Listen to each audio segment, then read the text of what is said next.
Hello gamers and welcome back. I'm Rob, of course, or Warshack if you want to call me by my in-game name, and a lot of players have been asking me my opinion on the new Hearthstone update 7.1 where they made a few changes to the ranked play by implementing a floor system, and then on top of that they've also gone ahead and nerfed two of the most popular and kind of the most seen cards in Hearthstone right now.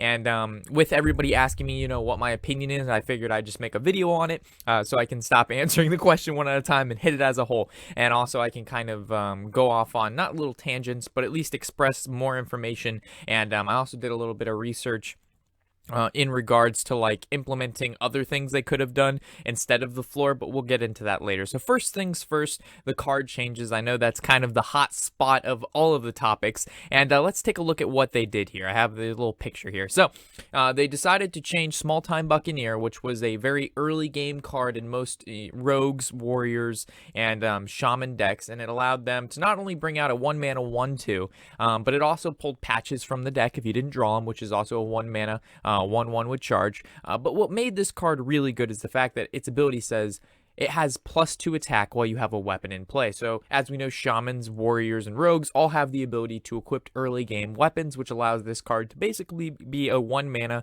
3/2.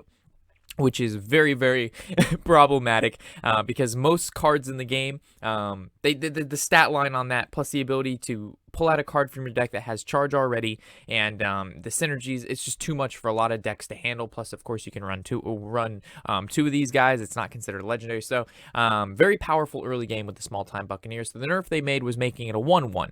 They reduced the health by 1, allowing so if you're playing a warlock, you can mortal coil it. If you're playing a mage, you can ping it on turn 2. It gave decks that normally had a hard time dealing with some of these early game minions like this, the ability to deal with them successfully and not have to just take 1/3 of their health by turn 2 or 3 because they couldn't kill a 1-mana card. I mean, a 1-mana card being able to do roughly 6 to 12 damage between the turns of 2 and 4 is just, there's no skill in that. You draw the card, you happen to get it, you played it, and you attack every turn with it. There's nothing fun and interactive with that.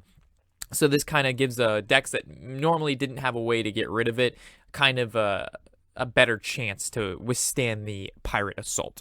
The second change they made would be the shaman, and that's changing spirit claws from 1 mana to 2. Normally this card, everybody looked at it as you pay 1 mana and you basically get 9 damage out of it because it has a 1/3 in stats, 3 durability, means it can attack 3 times, and the 1 attack that's not really what makes it scary, right? Its ability is what makes it scary, and has +2 attack while you have spell damage on the field. So as we know, shamans have totems. Particular totem, as we know, Wrath of Air totem has the add +1 spell power to basically anything you play, allowing your spirit claws to again be that have that +2 attack. Also, there's cards such as the Blood Mage and Azure Drake, which are found in most shaman decks. So not only does it synergize well with the totems, but it synergizes well with the drakes. And it's not the problem of weapon and creature synergy within the shaman. It's the fact that you've only had to pay 1 mana to basically have a better card than a War Axe, and you can run 2 of them, of course, because again, it's not a legendary. And it's absurd the amount of value and damage that this 1-mana card can do if you're lucky enough to also have, of course, the spell power down. In a lot of games, it would come down to if the shaman can kill your board or clear your board, is let's randomly roll our totem. All right, I got a 25% chance if there's no totems on the board to get the one I need. Okay, I got the one I need. Now my weapon can smack your face, and then I only had to pay 1 mana for it. So changing it from 1 mana to 2 mana, the weapon is still good, guys. The weapon, I don't know if it'll see as much play, but the weapon isn't terrible, right? So it has a slot to compete with Jade Claws now, because the problem was you had a 1-mana Spirit Claws and a 2-mana Jade Claws, and it was just, you have so much value everywhere. You got weapons flying left and right, but at least now you kind of have the option. Do you want to play Spirit Claws or do you want to play Jade Claws? Because you normally don't want to have 4 weapons in your deck and they all cost 2 mana. You might maybe have 1 Spirit Claws, 2 Jade Claws, or 1 Jade Claws, 2 Spirit Claws. But to have 4 of them, that seems a bit extreme, right? So I think the pushing this back a mana helped it a tidbit bit. Like, it, yeah, you know what I'm saying. You're now not going to be able to play both those weapons and it work as well and curve out as nicely. So these are, but by the way, guys, these are some of the changes that people have been asking since these cards have been out. Not that Mean Streets of Gadgetzan has been out, a really long time, but basically since after the first, I want to say 2 or 3 weeks, people have mainly Reddit and a bunch of other people have been complaining about these cards, saying, why don't you nerf them? You're playing an online card game. You should have the ability to tweak cards, because as we know, with it being an online card game versus like a printed card games, they can't just be like, all right, we're changing this card because they already have X amount printed in real, like out there. You can't just change a printed card when somebody has it in their collection in real life. But for an online card game, they can do whatever they want to any of these cards, and it's going to affect everybody at one time. So I think them making changes like this, just minor tweaks, is something that this game, they don't do often, but they need to do way more. And if it doesn't work out, the thing is you can change it back or make another change. You just don't want to make all these changes all the time, right? You make small incremental changes over the course of a while, right? So you change like one card, here or there, one card here or there. You see how it works out. You wait, you gather your data. You see how it worked out. If it didn't work out, okay, well, let's kind of tweak it again. It's not, I don't know. I could be looking at this the wrong way, but I just feel like with having this game the way it is set up, they could be doing so much more and so many different things to allow the metagame to constantly be fresh and changing, because Hearthstone, the feeling of it getting stale revolves around cards not changing, and you just keep seeing the same decks over and over and over again, and it can just become repetitive, annoying, and frustrating at times, to the point where you feel as if the game isn't progressing forward, which gives you the feeling that, why should I be playing this game? I would rather much play some other game that I can constantly expect something new, something to change, and have fun playing it, of course. So that's kind of my breakdown on these two cards. Overall, were these good nerfs? I think so. I think the Small Time Buccaneer, there is merit to say, well, why didn't they just keep it at a 1/2 and just say it has +1 attack when you have a weapon equipped? So it's basically a 1 mana 1/2 normally, and if it gets buffed, it's just a 2/2, which kind of roughly gives it the same stats as some of the other 1/1s, but the other 1/2s, but most other 1/2s have some sort of ability, which is like reduce a weapon's durability by 1, heal yourself by X amount, deal 1 damage to target. So you know what I'm saying? There's other cards that have the similar stat line of 2/1 and 1/2 that cost 1 mana that have an additional ability, but I guess getting +2 attack for 3/1 is okay. It just makes this card, like, let's say it was a 2/2 instead of a 3/1, it'd probably be much better. And the thing is, they wanted to nerf this card quite a bit, so I think that what they did will shake things up quite a bit. And then with the Spirit Claws, there's not much else you could really do if you mess with the durability. If they made it like a 2 mana 1/4, all of a sudden it turns into a Better Lights Justice. And if they decide to increase the attack, that basically removes the effect of it of having +2 attack. So there's no point to do that. So it was kind of, I think what they did was pretty reasonable. I don't think they destroyed any cards, and overall, decent. So the second thing we're going to want to talk about is going to be, actually, first of all, before we move in, there's actually something I wanted to show. Some of you may be asking, all right, well, these two cards that were nerfed are found into Shaman, Warrior, and Rogue. For the most part, those are the decks that these cards really shine in, besides Spirit Claws, but Small Buccaneer. And are those decks really played that often? This is some stats by a Vicious Syndicate for the dates of December 2nd to February 2nd, so pretty recent, of 2017. As you can see, Shaman being played, of course, the most, followed by Warrior, and then shortly followed up by Rogue here. So you got to keep in mind that the decks that these cards were in, especially Shaman, were found a lot. So that's why hitting these two cards over other cards will affect, I think, things a little bit more, considering Small Time Buccaneer was found into the 3 basically most played decks. So it's actually going to change those decks quite a bit. So I just wanted to show that real quick. Some of you may be like, well, what if those decks really aren't played that much? They nerf 2 cards and the decks aren't popular. Trust me, those decks are they're very popular, and if you play Hearthstone currently, you've definitely seen that. The second thing that they changed, which is really big, is the ranked play floors. So I brought up, of course, their little tidbit explaining the changes here, and it basically says once a player hits rank 15, 10, or 5, they will no longer be able to derank past that point, similar to how it is at rank 20, how you can't go to 21 if you're 20. And I think this is, it's good that they did something.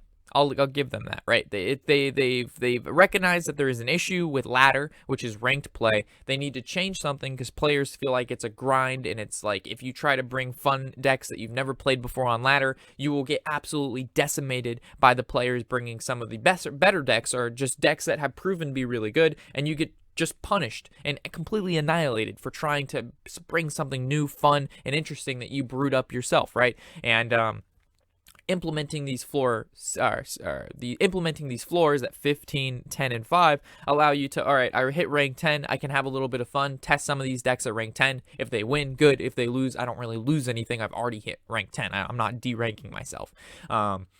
This affects more of the casual player base than it does the more competitive player base, because the grind at this doesn't stop the fact that you're going to reset every month, and the reset is the same. You go back to, if you're a legend player, you go back all the way to 16. This doesn't stop the fact that a legend player at 16 is going to go against someone who might actually just be rank 16. And even later in the months, when you could be like, oh, all of the better players have already, 2 weeks past the reset period, are already rank 5 and ahead. No, you got players like myself who don't have the ability to play this game every day and rank up as quickly. So we're midway through the month, and I'm still hovering around rank 10 because we're playing fun decks. And I'm sure rank 10 players probably don't think it's that fun and interactive playing against someone like myself or anyone that has consistently hit legend over the course of Hearthstone, because that puts them at a severe disadvantage. So I think the ranks resetting is the most important thing that they should have hit, and allow players of the same skill caliber to get matched with one another, rather than just adding skill ceilings, which is, again, they did something, which is good. But did they do the right thing? I'm not really sure, because the problem doesn't persist at just, I hit this rank and I don't want to lose it. That's not the point of Hearthstone. In any ranked game, when you head into ranked, if you win, you get rewarded, and if you lose, you should get penalized. That's the point of ranked play. If you don't have that in there, there's no point of it being ranked. That doesn't feel like ranked. If it's a Call of Duty, you win, you get points. You lose, you get points. What the fuck is that shit? That's not ranked. That's here you go, have a piece of candy every time.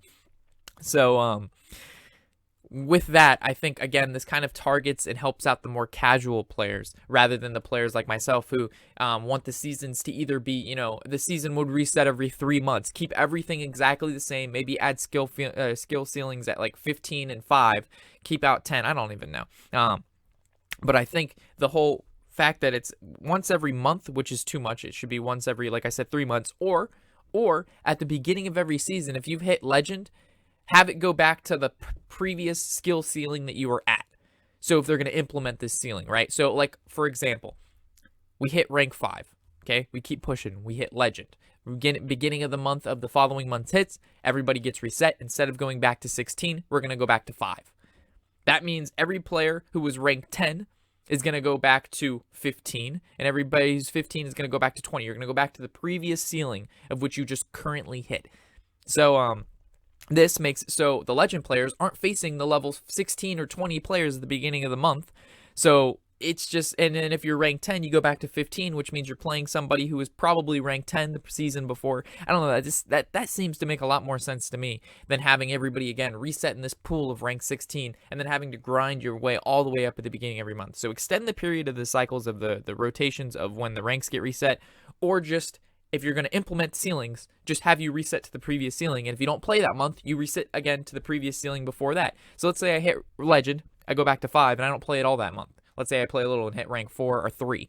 Okay, it's going to put me back to 10 at that point because I didn't hit legend. So those are kind of the things that I think about when they implement stuff like this. But again, I'm happy they did something, but it's just not, I think they only hit one player base. And Hearthstone, as much as I want to say, the casual player base is important, which you guys are, the competitive side of it is what is also important, and what really drives the tournaments and a lot of their, like, I don't want to say sponsors, but it drives a lot of the cash cows, right? People see a tournament, they get hyped up, they buy some packs, they want to play the decks, and then that's kind of what keeps the ball rolling. If you don't have a tournament scene or a competitive scene in a game, all you have is a bunch of casuals, which again is okay depending on the game you're playing, but this deck, or this particular game, wants to, as we can see by the amount of tournaments they have playing, they want it to be both a competitive and a casual game. And if you're going to do that, you have to give your game the ability to cater both players. And it's hard, don't get me wrong. That's why I'm not running a Blizzard company or anything like that, but they have a team of, upwards, I think, close to 100 people now, and this game has made millions and hundreds of millions of dollars. I'm pretty sure Blizzard has the resources and the minds to be able to implement something that both casual players and competitive players can do. Sorry about that rant, guys, but I just wanted to express my opinions on this. As of these updates, I'm sure this is not the last we're going to see, and I just wish that I hope, I don't wish that it just starts going in a really good direction, because I don't want Hearthstone to die, and because it's a very fun game and I've enjoyed myself playing it, and I'm sure you guys have enjoyed playing it as well. So with that said, thanks for stopping by, and I'll catch you in the next video. Of course, I'm Warshack, and happy whatever the hell day it is.